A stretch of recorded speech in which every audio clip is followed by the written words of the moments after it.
Welcome to the Blue Duck Fantasy Football Podcast. Welcome to Week 9 Sunday Recap Podcast, where we recap all the action from the Sunday that was Week 9 in the NFL. I'm your host, Ben, and with me as always is Maddie Nice. If this is your first time listening, be sure to follow or subscribe. If this is your first time watching on YouTube, make sure you subscribe and hit the notification bell to get notified as we post 2 podcasts a week, and we upload videos to YouTube every single day during the fantasy football season. We go into player values, trade targets, waiver ads, and more. But let's get to recapping Week 9. Matt, why don't you start us off with the Texans in London against the Jaguars? Nice day for Carlos Hyde. Should have had a touchdown at the end there where he fumbled. A lot of targets there for Hopkins. Don't really have to discuss him. A little bit of a down game for Watson.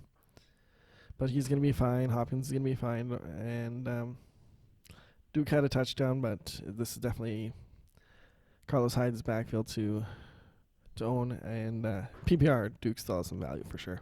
Yeah, that's my biggest takeaway of this game here. 19 plus carries for Hyde. 19 carries today for Hyde. He's had 19 carries or more in 4 games, and his other 4 games have been 10 to 12. But recently, he's been a lot closer to 20 than he has been to 10. So they have faith in him, and he's going to be getting a whole lot of carries going forward.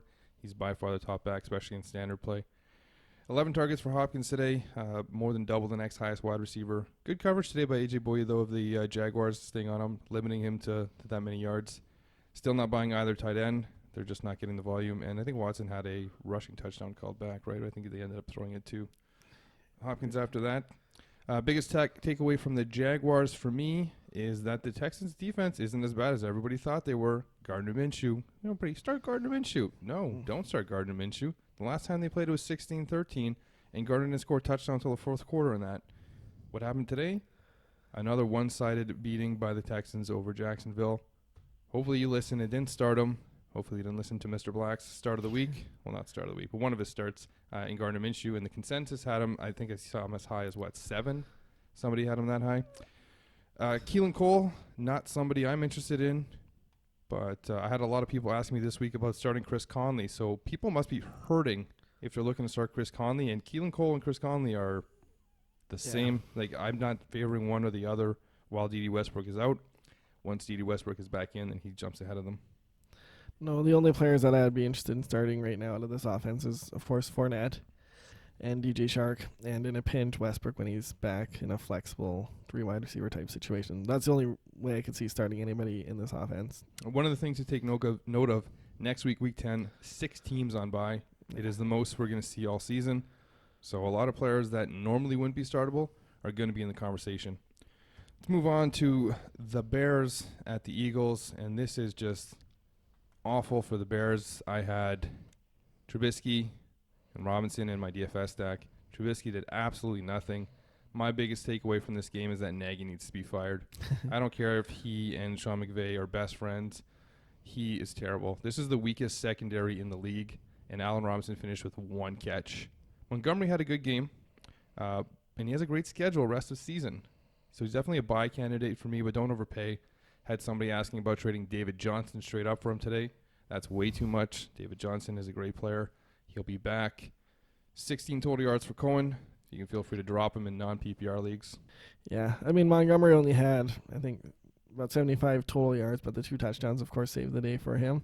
Yeah, I wouldn't start Trubisky under any circumstances here going forward. I mean, maybe in a 2 QB league, in a buy situation, when you have buys on 6 quarterbacks, maybe.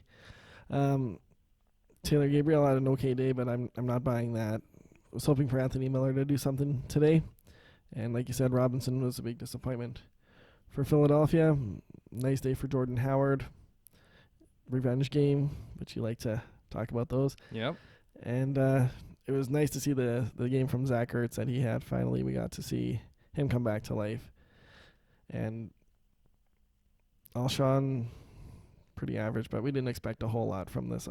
We didn't expect a ton offensively from this game. At least I didn't. Yeah, D-Jack was hurt again, so I think his season might be pretty much over, at least fantasy-wise. My biggest takeaway for this was, like you said, it's a nice revenge game for Jordan Howard, but I think this is the end. It's going to go back to a committee. Miles Sanders had 10 carries today to Jordan Howard's, I believe, 19, if I'm not mistaken. I think you should sell Howard now if you can get something for him. This is a couple good games in a row for him. But I think they're going to really be moving towards Miles Sanders. They drafted this guy with a second-round pick for a reason. We've thought all year that by end of season, Miles Sanders would have the most value. Jordan Howard has been a good running back and has been running well. But this is about to become more of a split. If you can sell high on Jordan Howard, do so now. And hopefully you didn't panic trade Ertz, because we knew that this was coming. Still a decent day for Goddard as well, so it looks like they're maybe able to support both the tight ends. Nothing spectacular, but for Goddard, decent day. Yeah, Better than a lot of tight ends. Serviceable. Yeah. I mean, for a plug and play, you'd be pretty happy with that. Moving on to the Colts at the Steelers. Biggest takeaway for the Colts here is the Brissett injury, and it hurts everyone in this team's value. Hoyer is an okay starter. He actually had a decent day today, but I won't be starting anyone other than Mack until T.Y. Hilton is back. I see this wide receiver core being a lot by committee. Zach Pascal had the best game today, but a lot of other guys were close to him when it comes to yardage and targets. You had Paris Campbell in there, Charles Rogers, and then Deion Kane was lower. So that's the order: Pascal, Campbell, Rogers, Kane. And all of them are possible start/flexes in 3 wide receiver sets, especially next week with so many teams on bye. Again, Kane being the worst one of those. The ball's going to get spread around. Bad game for Brown, but he's still going to be a borderline start. And Jack Doyle moving up the ranks with another nice game. Yeah, I agree with what you said there. With depending on the extent of Brissett's injury here, we'll have to wait and see what that is. But Mack is startable, and Ty. I can't see myself even starting the other wide receivers even in a 3 wide receiver league at this point. And the tight ends, yeah, I could start Ebron maybe. It's tough to know though, right? Like Ebron and Doyle had 3 and 2 catches, but Doyle had the touchdown, so that could be opposite next week. Yeah, but again, next week we have 6 teams on bye, so every single one of these players is going to be moving up into the rankings. So next week is going to be a lot of scrambling and a lot of trying to get players to fit into your lineup that you normally wouldn't. Yeah. For Pittsburgh here, Trey Edmonds had a good day rushing the ball here. That kind of came out of nowhere. Nobody expected to see him back there. Jalen Samuels didn't do much on the ground, but he did a lot of damage through the air, so that was nice to see for PPR. Juju had a bad day, unfortunately. James Washington had an okay day. Deontay Johnson, boom or bust. We talked about it. Bust was today. That could always turn into a boom, and Vance McDonald's is going to be a reliable starter pretty much going forward. He's always been.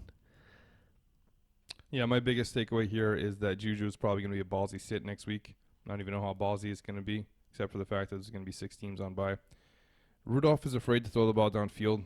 20 targets to Jalen Samuels and McDonald combined. That's a lot of short yardage dump-off plays. I think it was 13 for Jalen Samuels. So both the starting running back and the tight end will be startable. So McDonald is going to be a top 10 play for me easily next week. And I don't care if it's Connor. I don't care if it's Snell. I don't care if it's Jalen Samuels. Whoever is the starting running back there is a start, but Juju will probably be a ballsy sit for me. Moving on to the game of the week, at least that's what they were calling it when it was on. Vikings-Chiefs. Biggest takeaway here for the Vikings is Thielen is injured again, hamstring, so he was not ready to come back, or at least he probably shouldn't have. This to me is a boost for Diggs. It wasn't today, but it should be for the rest of the season. It's a nice buy low candidate when a guy's coming off a game like this. And you know he's going to get a lot more looks with Thielen being out. The fact that he re-aggravated the injury. I'm not buying any of the other wide receivers on this team. Not BC, not Treadwell, not whoever. A lot of short yardage plays designed for Irv Smith today, which was nice to see. So he's a decent stash. Rudolph did have the touchdown, but I'm not interested in him. They talked a lot about how he's enjoying blocking a lot more now. So this offense is going towards Irv Smith. He's not somebody I'm going to be looking to start any weeks this year, but if you're playing in a dynasty or keeper league, he's somebody to kind of look at. Weekly reminder to stash Matheson with no H. And if you're looking to stash Matheson, you should be taking him well ahead of stashing Irv Smith. Yeah, for sure. A little bit of a down game for Cook from what we were expecting here. Nice day for Cousins. Like you said, Diggs is a good buy low candidate. Trade deadlines are coming up here, so those trades are going to have to start moving, or those players are going to have to start moving if people are looking to trade them away. And Irv Smith, yeah, he's going to be the tight end to own if you're going to own one of these two tight ends. But I'll agree with you there. I don't care to own either one.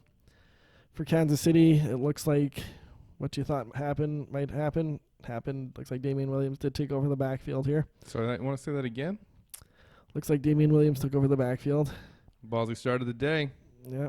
So 12 carries isn't a ton, but he had 125 yards, so obviously great. He was aided by a 91-yard touchdown run. And Tyreek Hill continues to put up good numbers while Mahomes is out, which is nice to see. Decent day for Kelsey and Watkins. Yeah, it's nice to see the targets that are 8, 10, and 9 for Hill, Watkins, and Kelsey, respectively. Mahomes back next week, Matt? Maybe. If he does come back, or when he does come back, everyone on this offense gets a bump. It doesn't matter. Even if it's LaShawn McCoy, who is falling out of favor here, still going to be a committee.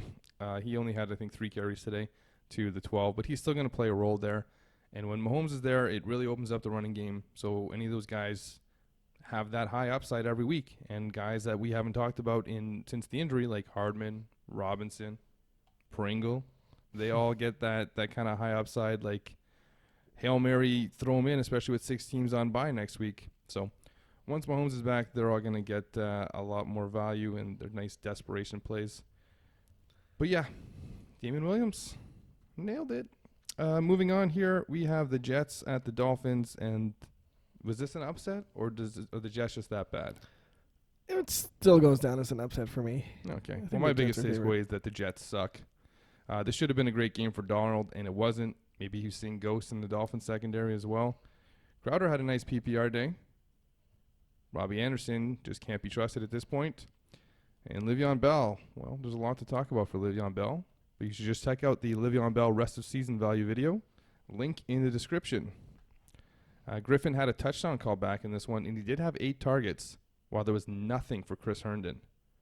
So this is interesting. This is definitely something to watch. Griffin has a career high of 3 touchdowns, which he has matched already in like 3 or 4 games this year.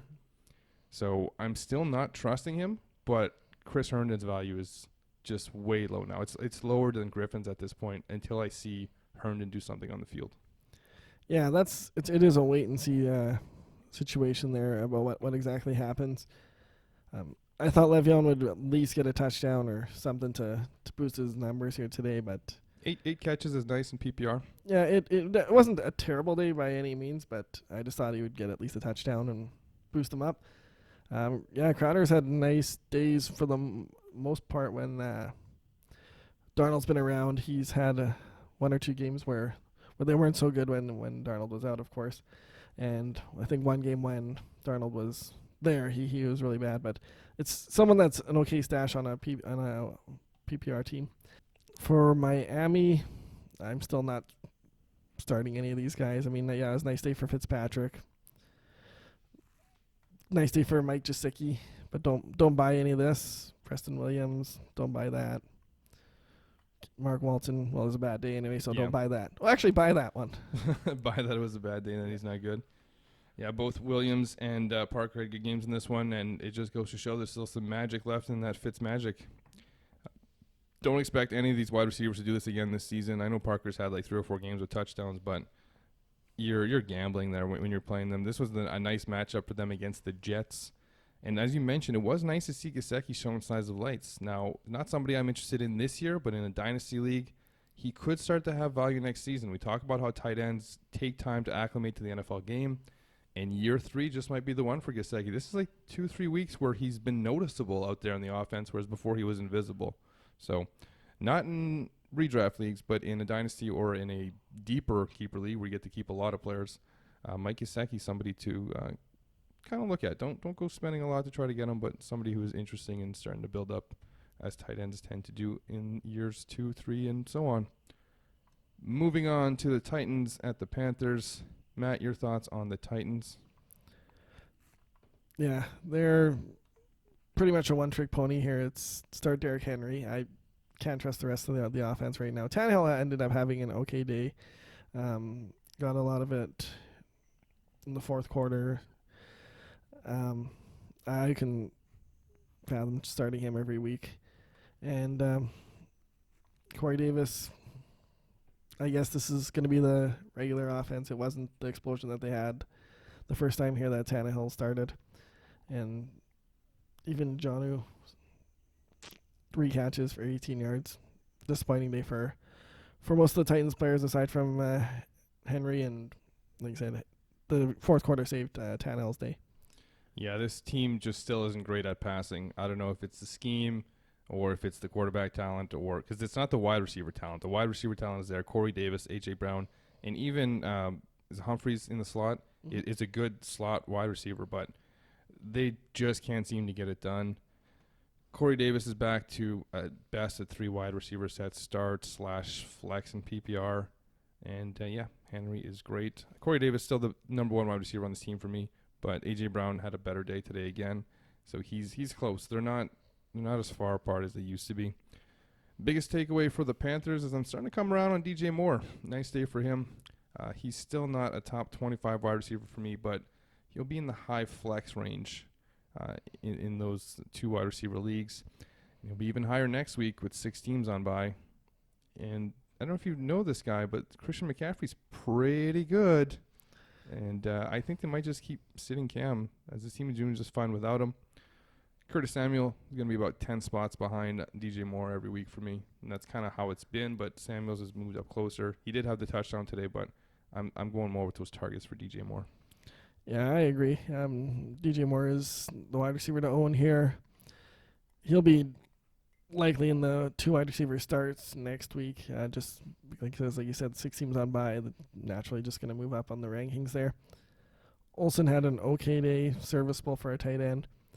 And, like you said, with Cam, he's not playing again this year. It doesn't sound like hasn't healed at all. They were saying the other day. And, Christian McCaffrey. He's a good player. He's a pretty good player. I would pick him up if he's on the waiver wire. If he's on the waiver wire, you're probably playing in the league by yourself and you dropped him when he was on bye and forgot to pick him back up. Moving on, Washington at Buffalo. My biggest takeaway here from Washington is that Dwayne Haskins sucks, but AP is still solid. And McLaurin's value is tanking with Haskins at quarterback.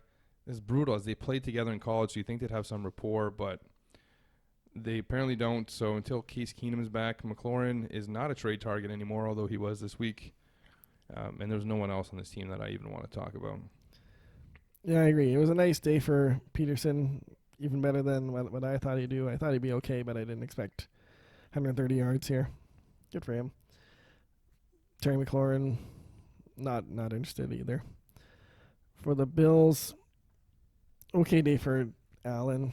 Nothing special by any means. The rushing touchdown again saves him. This is kind of his MO, though. That's what he does. He's going to get a rushing touchdown just to kind of help save his day. John Brown's an okay receiver. Big note here is, though, Devin Singletary seems to be taking over this backfield. And Frank Gore is, he was stopped on 4 or 5. He had 4 rushes for 0 yards at one point in the game. Yeah, and I think he had like 5 in goals or something, or maybe 4th and 1s. But yeah, he was pretty bad. He couldn't get any of the short yardage plays that you'd expect Frank Gore to be able to get. So I expect Singletary is going to be the lead back from here on out. Yeah, that's the biggest takeaway here. He had they have 20 or 19 carries Singletary compared to 20. 11. 20? Yeah. 20 for Singletary, 11 for Gore, who finished with 15 yards. And like we said, 4 of those, 3 of them were at the goal line. Another one I think was on a 4th down or another short yardage, and he couldn't pick up a yard. Mm-hmm. So it's not that Frank Gore's bad. He's been great for so long, but when you put Frank Gore in the game, the defense knows exactly what you're going to try and do, and they stuffed them on several opportunities. Devin Singletary shouldn't be out on your waiver wire, but if he is, he's definitely somebody you definitely want to pick up. Now I have a question. I had 2 names here for you to rank, but I'm going to give you 3 instead. So one is John Brown. Okay. DJ Moore. Okay. Terry McLaurin. Okay. Rest of the season PPR rank them. McLaurin's going to be 3. Wow. Even if Keenum comes back? Yeah. John Brown, DJ Moore. So DJ's first, Brown, Moore. Or Moore, Brown, McLaurin.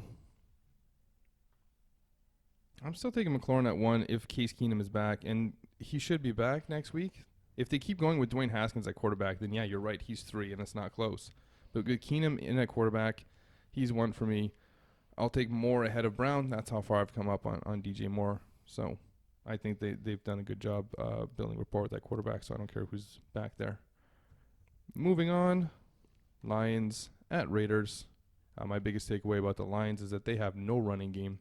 Marvin Jones gets a bump in the wide receiver rankings every week now. He'll be top 25 next week for sure with all the buys. Even Hawkinson gets a bump. Not the best day for him, but it was a decent day.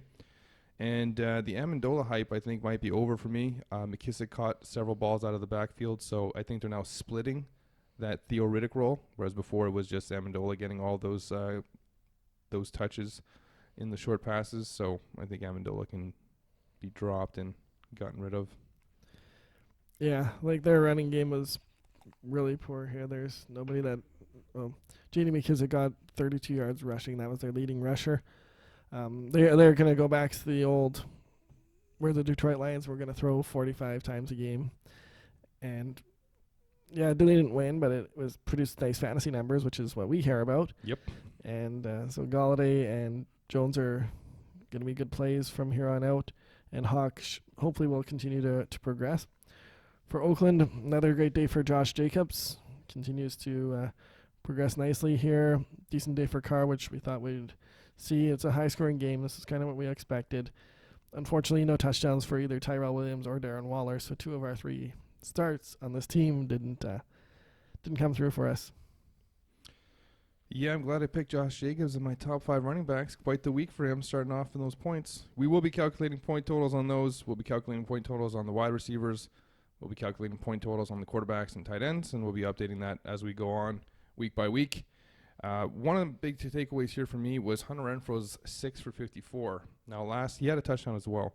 Last week he had, I think it was 3 for 88 or something, and they said, listen, once we start seeing the reception numbers go up, that's where his value is, because that's the type of player he is. I'm not expecting him to break the big one. I'm expecting him to be a volume play in PPR. Now, 6 for 54 isn't monstrous, isn't a huge game by any means, but it's a nice sign. It's what we've been waiting to see. I think it's probably a high in catches for him for the season, and if this continues, he's going to become somebody that you can look to flex in 3 wide receiver sets in a PPR league only. Thank you, Derek Carr, for 3 good weeks. Chargers, who contain Rodgers today, are up next on Thursday, so you won't be in the starting conversation. You might have some good matchups down the line, but nobody's taking you as their playoff or run to the playoff quarterback. Buccaneers at Seattle. Seattle wins this one in overtime. My biggest takeaway here for the Bucs is Ronald Jones getting about 4 times the carries of Peyton Barber. That's creating a serious gap between them. If Ronald Jones is available on your waiver wire, get him, add him. This has been a split all season. They've been riding the hot hand, but I think they're going to be going with Jones now. He's been the better back.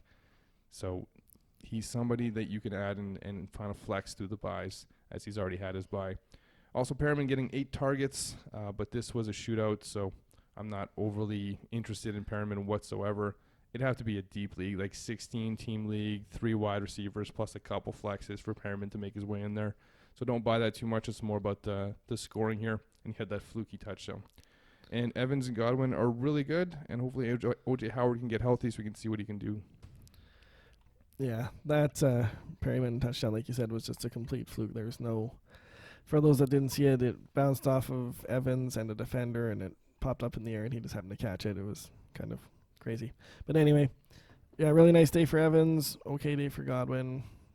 Ronald Jones is establishing himself, but yeah, like you said, it may be in the buys and in an injury situation, but he's probably not going to be someone you're going to start in a normal once all the buys are over and everything like that. Decent day for Jameis here. We expected a high-scoring game. They did just that for us. And, yeah, maybe O.J. Howard gets involved in this offense when he's back. It'd be nice to see that. For Seattle, nice day for Chris Carson here, even though Tampa Bay's run defense has been pretty good for the whole year. Really nice day for Russ. 5 touchdowns. Just keeps doing it. Doesn't matter how much we talk him down. He just keeps doing it. So Tyler Lockett, 2 touchdowns, 152 yards. Metcalf, 123 yards, a touchdown. And I would not buy this Jacob Hollister as a tight end option going forward. I don't think he's your second coming of Wilt Disley. How many years has this guy been in the league?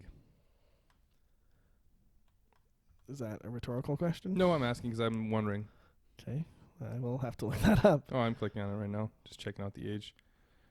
Looks like he's 25, third year in the league, 6'4", 245. I'm not buying it, I'll tell you that much. There are a lot of people who asked me about tight end questions. We had somebody saying that they were going with Goddard today. This team likes the tight end. Like, when Disley was there, they used him well. Now Hollister is being used well. He's someone worth taking a flyer on if you're really like just desperate at tight end and you've just been streaming. Of course, David Njoku's going to be coming back. That's a much better pickup. But if you've been banking on Chris Herndon to be making a difference, you might want to go and get Hollister instead. As for Tyler Lockett, unfortunately, it's time to just admit that we were wrong on Tyler Lockett, and Tyler Lockett is the man. 18 targets today, 13 catches, 152 yards and 2 touchdowns. DK Metcalf is going to be good in high-scoring games because if you throw enough balls to him, he's going to have a big play. And that's what he had today. He had 123 total yards, including a long of 53. So that was 5 for 70. Expected in a high-scoring game like that. When the matchup is right, you got to start these guys. We talked about this being the highest-scoring matchup of the week on our Wednesday preview podcast. Make sure you subscribe, follow, so you can get this information so you don't miss out on games like this. Other than that, like you said, great game for Chris Carson. Metcalf is going to be top 35 in weeks where this is a shootout. Browns, Broncos. Matt, your take on the Browns. It's kind of the same old Browns. There's not really a whole lot new to say about them. Baker was just very okay. Baker sucks. Even Chubb didn't have that great of a day. Beckham approached 100 yards. So that's kind of exciting for him. 14 targets for Jarvis. That's kind of what we expected all season. Yeah. So maybe they're going to start coming around on him a bit and give him a lot more PPR value there. But, yeah, this offense is just – I don't even know what to say about them. I mean, like, you're looking at Beckham here, 5 for 87, and you're happy with that. You're like, oh, that's not bad for Odell Beckham. Mm-hmm. If this was last year at this time and he had that, you'd be like, man, come on, do better. Like – that's not a line. Like 13 targets for Landry is good, but he didn't even catch half of them. Yeah. That's not good. Like 651 and a score. Antonio Callaway's getting 4 for 56. Like there's something like fire the coach already. Do something. Like something has to be done to fix this. There's too much talent on this offense. Hunt comes back next week. I honestly hope that if they don't fire the coach, that Hunt comes in and they split carries with Chubb just so that this entire Browns team is completely destroyed in fantasy. And we can just not talk about them, and they'll all be buy low candidates next year, and they'll have a new coach, and they'll get it right, and we'll have all these players that are great that had bad years. They need a new O-line, I think. Yeah, probably, but they need a new coach. As for the Broncos, my biggest takeaway here is, as I've told you before, once they traded away Sanders, Courtland Sutton's the number 1 option, and Noah Fant is the number 2 option, and that's what we saw today. Noah Fant is probably not a startable tight end week in and week out, but with the buys coming up, you still can plug him in. If you've been streaming at tight end, he's one of the better ones to grab off the waiver wire if he's available. The running backs are still splitting. Great game for Lindsey compared to Freeman, but not a lot of plays run by the Broncos in this one. Not sure how they pulled out the win. Yeah. Fant's got the big playability there. He had the 75-yard touchdown. 3 catches altogether there. Sutton's I think he's going to be almost a must-start every week now, even with the quarterback situation looking a little bit shaky. And the running backs, yeah, really nice day for Lindsey, but they're always going to be splitting, so it's always going to be a coin flip. It could be Freeman next week. Mm-hmm. Exactly. Unless they're on bye. Oh. Okay, whenever. Every week, it could be either one. Exactly. They are on bye next week. So you can't really trust it. It's not a great situation, but it's better than some other situations. So moving on, last game we're going to talk about here, the Packers at the Chargers. My biggest takeaway on the Packers is absolutely nothing. This is just a bad game for the Packers. I'm not looking too much into this. I think that Adams is going to be fine. I think the running back should be fine. Even Jamal Williams had a touchdown on this game to salvage his day. And Rodgers will be fine. I'm just not overly concerned. This was a game where Chargers dominated the the plays, and Chargers won. Yeah, they dominated the whole clock, dominated the whole game. I'm not concerned about Green Bay here at all. They'll be back next week. Carolina. Enough said about them. Nice to see Melvin Gordon get going for LA though, and Mike Williams had a pretty nice day, even though there was only 3 catches, 111 yards, and they were running. That was their game plan. 32 carries between Gordon and Eckler, 150 yards between the two of them. That was the game plan going in. They both had pretty good days. I thought Rivers would end up having to throw more just to keep up in the scoring, but the way that the game plan worked for them, he didn't have to do a whole lot. So, real life, it was a really nice day for LA, fantasy-wise. Not so great. Yeah, my biggest takeaway here is Melvin Gordon is back to being a top 5, top 10 running back rest of season. We talked about how missing camp, you need some time to get accustomed to the games. We thought it might happen last week. Didn't look all that great last week. Did have a decent fantasy day. Today, I think it was 20 for 80, averaging over 4 yards per carry, or right on that number, 2 touchdowns. Eckler also had a nice day. He's not going away, and he's going to be a top 25 type of play every week. But I'm looking at top 5, top 10 for Melvin Gordon rest of the season, back to the form that he was last year, especially with so many running backs taking a step back this season. You have Le'Veon Bell falling back. Even David Johnson hasn't been healthy enough to make a difference. And when he's been there, he's been kind of like he was last year, just okay. James Conner can't seem to stay healthy. Joe Mixon has fallen off a cliff. So Melvin Gordon is going to be one of the better backs going forward. Keenan Allen continues to disappoint. I'm buying low on this all day. Trade deadline's coming up. You're going to have a frustrated Keenan Allen owner. If you can get Keenan Allen for somebody who's overperforming at this point, then absolutely go and get him. He's a great buy low candidate. I'm not buying Mike Williams. 3 for 111. That's just one big play. He's going to be spotty rest of the season, and I would rather have Marvin Jones than Mike Williams rest of the season. Wow. Yeah, with no running back in Detroit, like I said, they're going to be throwing a lot, and I'll take the Marvin Jones over Mike Williams. You disagree? Yeah, I'll take Mike Williams there. All right, there we go. We'll put something on this. We'll keep track of it. Mike Williams, Marvin Jones. I don't even like Marvin Jones, but I'm taking him. Just going to go over few things here. The biggest risers for me this week based on their performance. Talked about them. Tyler Lockett. I'm finally buying in. DJ Moore, as I said, big riser for me. And, of course, the ballsy start of the week, Damon Williams, back to being the number 1 back there in what will still be a committee. Matt, biggest risers for you? It's kind of funny because I just bet you against him with Marvin Jones.